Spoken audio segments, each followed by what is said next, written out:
talked about one of the assimilation methods was to draft Jewish people into the military for 25 years. Could you elaborate on that, assimilation process? Like, what was it like? Because we're dealing with a Tsar, Nicholas I, who was a very military man, who believed in military discipline and was had a military mind. His idea is that the best people in his country, in his empire, are people who went through army, because military service makes you, a citizen, patriot. Before 1827, this is when this law was applied to Jews. Jews didn't serve in army, Russian army. They paid special tax. So he eliminated this tax, and instead of it, established a law according to which Jews have to serve in army the same way as any Russian citizens. He added also one special, I would say, part into this law dealing with children. So the idea was to draft very young children who are not eligible yet to serve in army, let's say 12 years old, I believe. So they have to go through special schooling. They call it Cantonese school.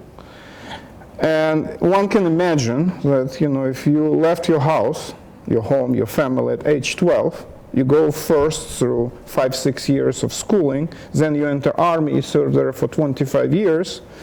After you're done with the service, and let's say imagine that you survive, there were no major wars during the time, but, nevertheless, conditions were harsh, and people didn't serve, at the outskirts of their cities.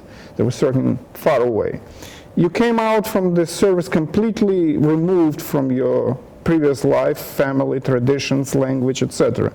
You could be Jewish, but you not any longer have any contacts or ties with your family.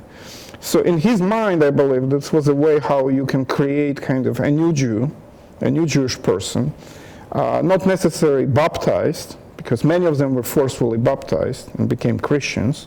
But on the other hand, you remove them from their environment, native realm, and move in completely different.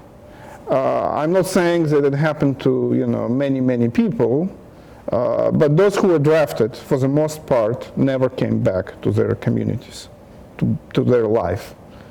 They kept separately and established their new families and lives outside of what I mentioned was called Pale of Settlement, because one of the benefits of serving in army was that you can live outside if you're a veteran.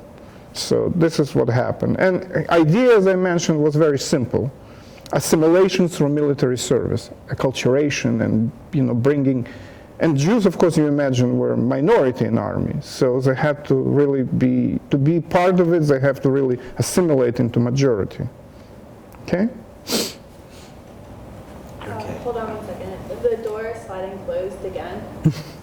So. You stay.